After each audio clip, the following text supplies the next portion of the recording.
Para cerrar el tema sobre Cortés, que resultó mucho más largo y profundo de lo que esperaba, pero no importa, qué bueno.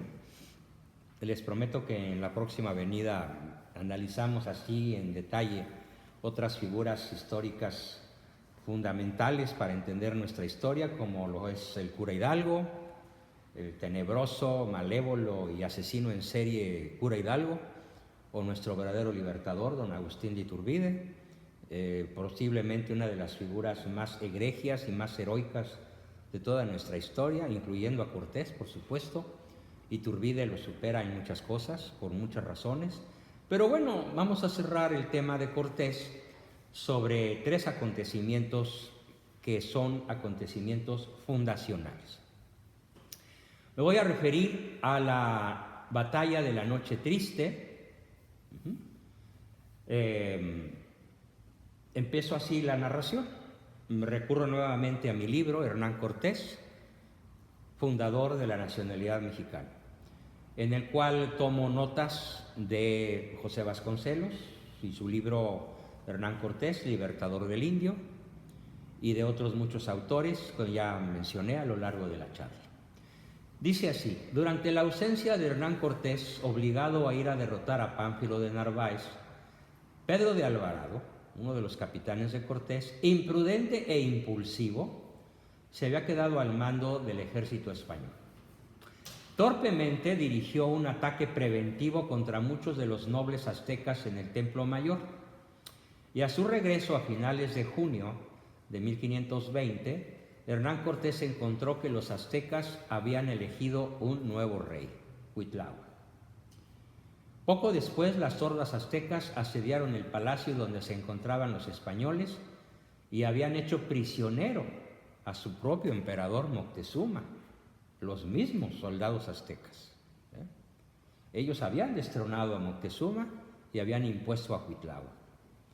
Entonces Cortés ordenó a Moctezuma hablar a su pueblo en un intento para sofocar el violento tumulto y el inminente ataque de cientos de miles de aztecas contra unos cuantos cientos de españoles. Moctezuma II se asomó a la azotea o balconada de su palacio, instando a los aztecas a retirarse. Pero la masa de la población contempló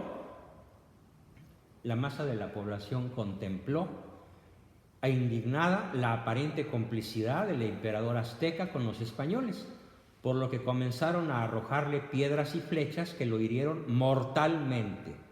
El emperador sufrió una conmoción cerebral, a resultas de la cual murió unos días más tarde. O sea, los aztecas asesinan a su emperador.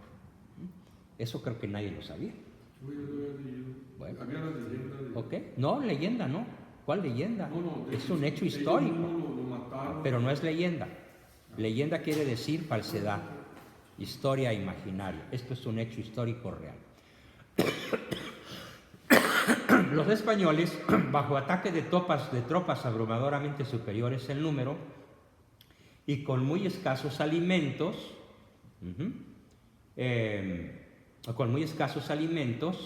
se ven obligados a decidir salir de la ciudad de Tenochtitlan y huyeron en la noche del 30 de junio de 1520. Huyen en tropel, con cierto desorden, huyen de Tenochtitlan, pues porque no les queda más remedio que huir, ¿sí? Entonces, aquí viene lo más interesante. Es donde narro, que sobreviene la famosísima historia que conocemos con el nombre de La Noche Triste. Los españoles, bajo ataque de tropas abrumadoramente superiores en número y con muy escasos alimentos, salen de Tenochtitlan, huyen. Cortés dio la señal de partida bajo la consigna de todos en absoluto silencio. Marcharon por un puente de canoas en dirección a Tlacopan, ahora llamada Tacuba. Antes de llegar a las calzadas de salida de la capital azteca, fueron descubiertos por los espías aztecas, que sonaron la alarma que avisaba al grueso del ejército azteca acerca de la huida de los españoles. Las alarmas se daban con caracoles que soplaban y hacían un ruido tremendo. Además, estamos hablando de miles de caracoles con los cuales los sacerdotes aztecas dan la alarma de la huida de los españoles. Y cuando los españoles y sus aliados tlaxcaltecas apenas alcanzaban las calzadas de escape, cientos de canoas repletas de enfurecidos guerreros aztecas aparecieron en las aguas rodeando a los fugitivos. Estos tuvieron que luchar bajo la pertinaz lluvia y bajo un sinnúmero de flechas. El agua de lluvia y de los canales mojó la pólvora e inutilizó las armas de fuego. Trataron de huir utilizando puentes portátiles para cubrir las brechas. La batalla fue muy sangrienta y feroz en su desarrollo. Algunas lagunas ya se habían convertido en un cementerio de restos humanos de españoles para los fugitivos, y estos mismos cadáveres servían de ayuda a los fugitivos para pasar a pie por encima de ellos tratando de escapar. Las pérdidas españolas fueron tremendamente considerables. En la huida se perdió la mitad de la tropa española y quedaron heridos casi todos los demás. Bernal Díaz del Castillo afirma que murieron 600 de ellos, más la mitad de las huestes de Cortés. En algunos casos, el oro y las armaduras de los españoles pesaban tanto que sus portadores se desprendían de ellas o se ahogaban al caer en aguas profundas y agitadas por el viento y la lluvia. El espectáculo debió de haber sido horrendo. Hernán Cortés, a diferencia de su cronista, afirmó que solo 150 españoles se perdieron, junto con 2,000 aliados indígenas, mientras que Francisco López de Gómara, capellán de Cortés, calculó que unos 450 españoles y 4,000 aliados tlaxcaltecas eran los que habían muerto. Los supervivientes mujeres incluyeron a la Malinche, la compañera de Cortés, a 2 de las hijas de Moctezuma, que estaban bajo el cuidado de Cortés, que ya estaba muerto, y a todo esto siguió el penoso trayecto de escape y refugio en territorio de Tlaxcala. Tras esa noche, Hernán Cortés, con la Malinche a su lado, se sentó bajo un grande y hermoso árbol ahuehuete en Popotla. Actualmente ahí está el árbol, en Tacuba, árbol cuyos restos centenarios aún se conservan, y lloró por la irrecuperable pérdida de sus hombres. La mayoría de los soldados iban heridos y morirían en los siguientes días. Ante tal panorama, Cortés continuó llorando de rabia e impotencia. El árbol de la noche triste se convirtió en mudo testigo de la mañana del efímero triunfo mexica. ¿Qué pasó después de la noche triste?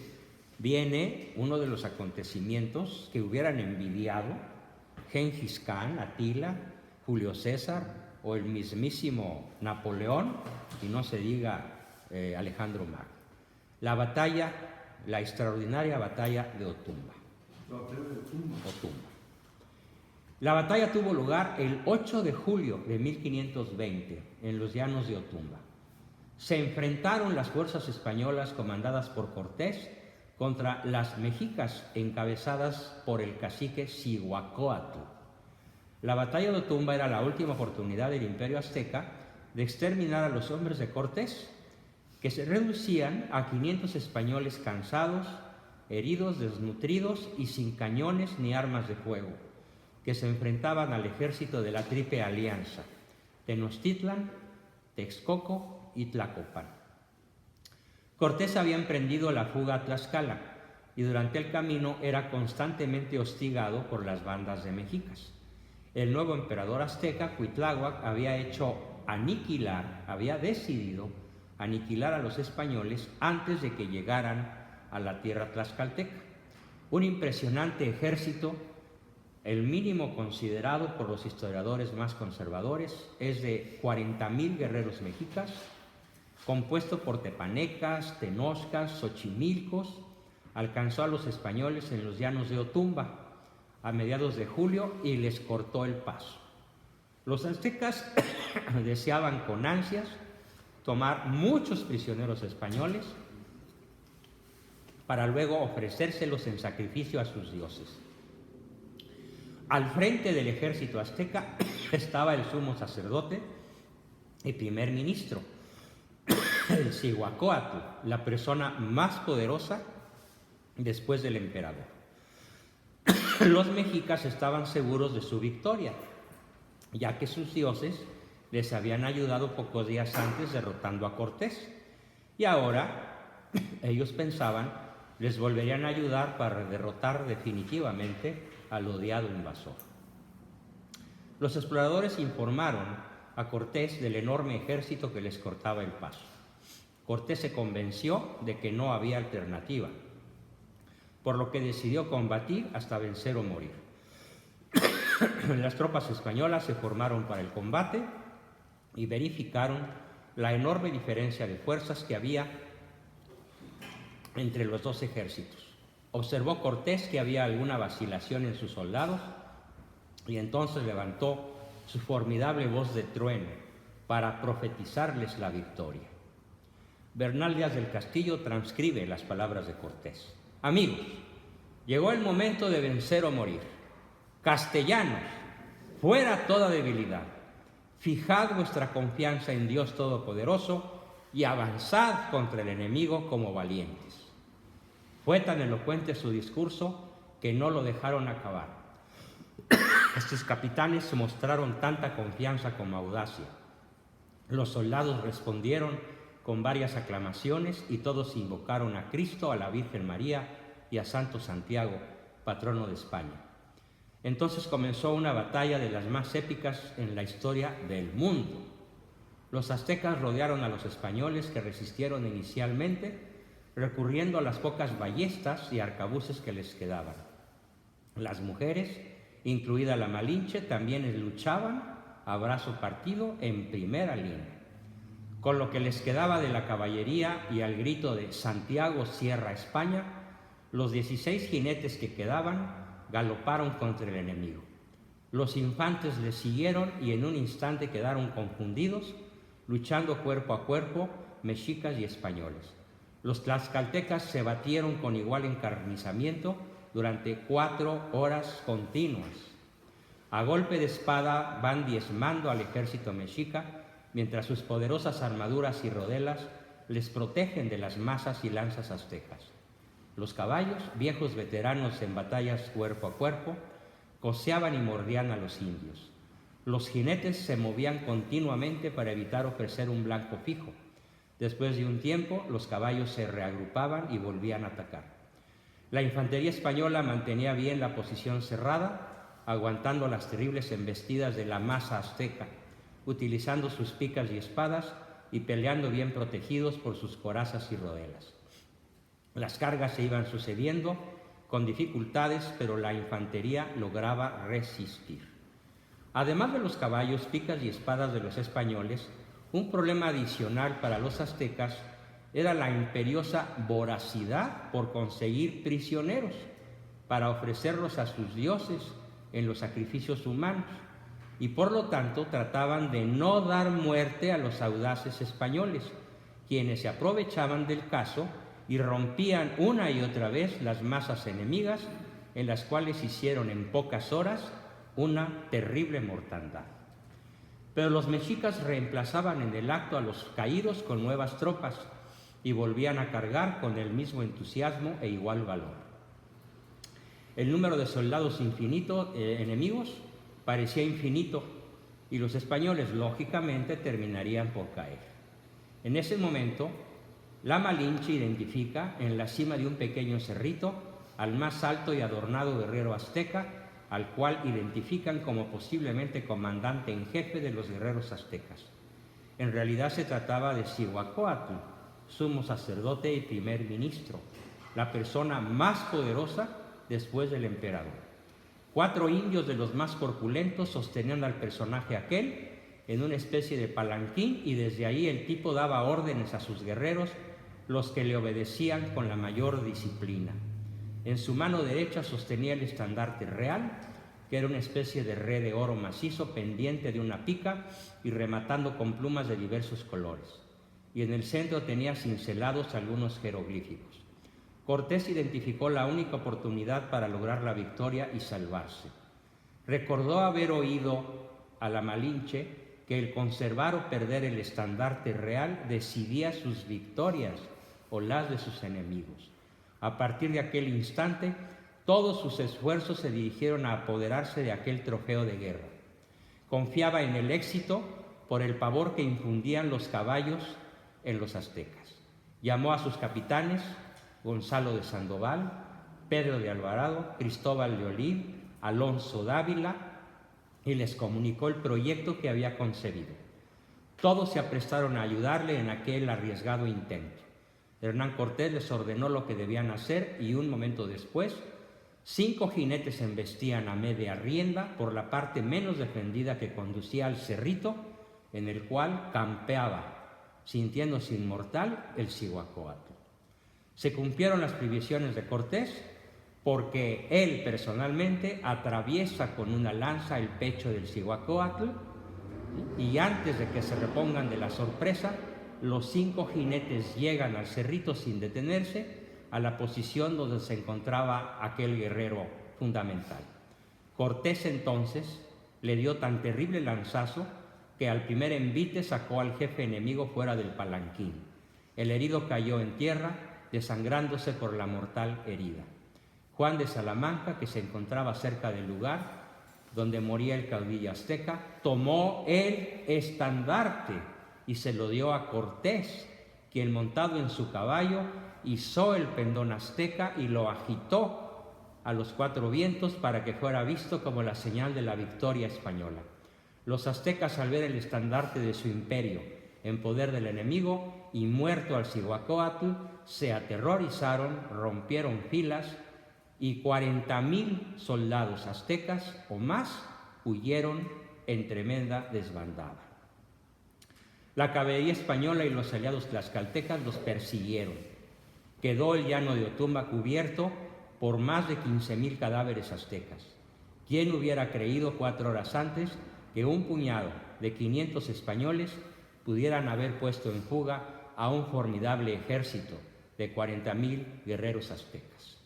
De esta manera terminó la célebre batalla de Otumba del 8 de julio de 1520. Es sin duda una de las páginas más brillantes de la historia de la conquista del Nuevo Mundo y el hecho militar más glorioso en la vida de Hernán Cortés y probablemente el más glorioso, único e irrepetible en la historia militar del planeta Tierra. Los españoles pasaron la noche en un templo azteca cercano al campo de batalla en el que cantaron a coro un solemne Te Deum en acción de gracias por haber vencido y salvado la vida. A la mañana siguiente, Cortés organizó con sus capitanes a todas sus fuerzas para proseguir su marcha a Tlaxcala. Había transcurrido 1 año desde que entraron a Tenochtitlan y 1 año y medio después de que habían desembarcado en Veracruz. La singular victoria puso en manos de Cortés a casi todo el imperio azteca. Los pocos indios que escaparon de la batalla de Otumba aterrorizaron a los aztecas con las explicaciones y descripciones de la tragedia ocurrida. Estaban tan intimidados por el valor de los españoles en la desigual batalla de Otumba que mentalmente ya no tenían más destino que la derrota final. Mientras, el emperador Cuitláhuac propuso la paz a los tlaxcaltecas, que listo, ¿no? A cambio de entregar a Cortés y a sus hombres. ¿Pero qué creen que pasó? Que los tlaxcaltecas, muertos de la risa, hubieran podido atrapar a Cortés y a sus hombres, pero no confiaron en la palabra de Cuitláhuac. No creyeron al emperador azteca y prefirieron la venganza y la consecuente conquista de su propia libertad. Rechazaron pues el ofrecimiento azteca y acordaron una nueva alianza con los españoles para reconquistar definitivamente Tenochtitlán. Tan, tan.